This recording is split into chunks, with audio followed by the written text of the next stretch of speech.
Привет, друзья! В этом видео мы создадим анимацию с плавающим лейблом на чистом HTML и CSS. Это классный эффект, который делает форму более удобной и современной. Больше кода, меньше слов. Погнали!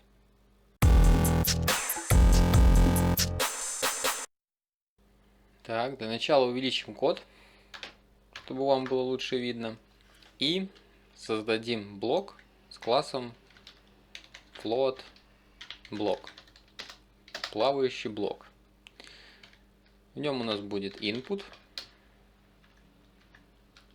Тип, в принципе, можно не указывать в данном случае. ID пусть будет name. И обязательный атрибут required. Под инпутом расположим лейбл для нашего ID name. Скопируем, вставим и пропишем имя. Стал CSS для начала обнулим все ненужные стили. Внутренние отступы, внешние, и зададим box size border box.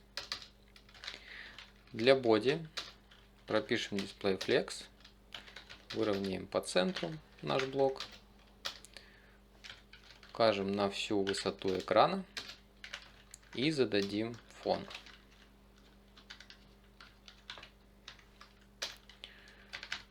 Шрифт возьмем из коробки Arial, для того, чтобы не тратить время на подключение. Для float block укажем position relative и зададим ширину 400 пикселей. Далее для инпута сделаем небольшое закругление на 4 пикселя. Укажем border 3 пикселя белого цвета. Уберем фон, который задан по умолчанию. Внутренние отступы пусть будут 15 пикселей на всю ширину родителя. Размер шрифта 20 пикселей. Цвет белый. И добавим небольшую плавность.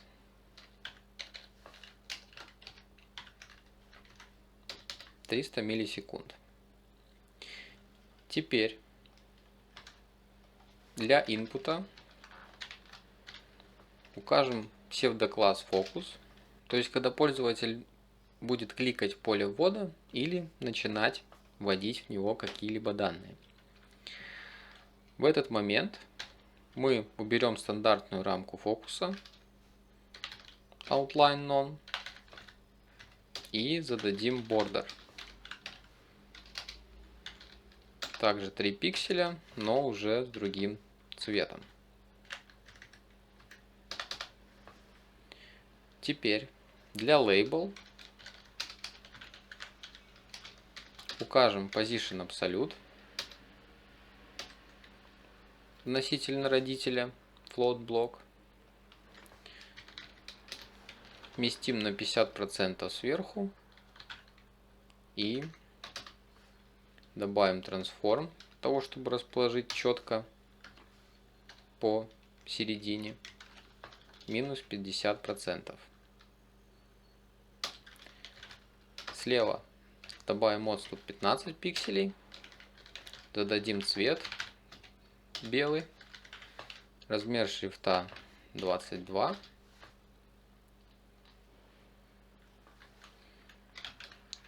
Внутренний отступ 3 пикселя слева, справа. И опять-таки зададим небольшую плавность. 300 миллисекунд. И теперь момент фокуса на input. Для label мы зададим шрифт 16 пикселей, сверху 0, поменяем фон,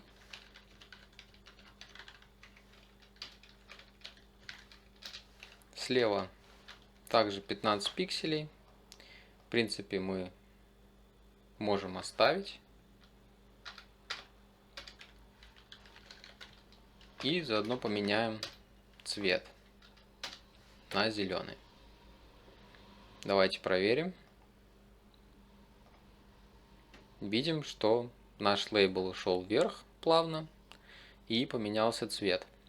Но если я начну вводить какие-либо данные, в данном случае у нас имя просит, Дмитрий, пусть будет, и уберу фокус с инпута, то есть кликну на любую часть нашего проекта, видим, что лейбл смещается обратно, то есть возвращается на место. И следовательно, нам нужно это как-то подправить. Нам нужно добавить небольшую проверку на правильность ввода, то есть чтобы input понимал, что в нем есть какие-то данные. И лейбл оставался на месте, то есть сверху. Что ж, давайте этим займемся. В этом нам поможет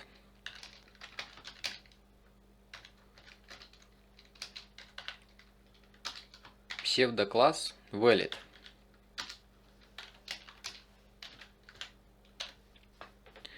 Он проверяет правильность ввода и срабатывает, если в поле ввода введены корректные данные.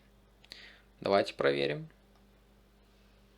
Видим, что наш лейбл остался на месте, но если мы уберем фокус на любое другое место, кроме нашего инпута, кликнем, например, любую часть,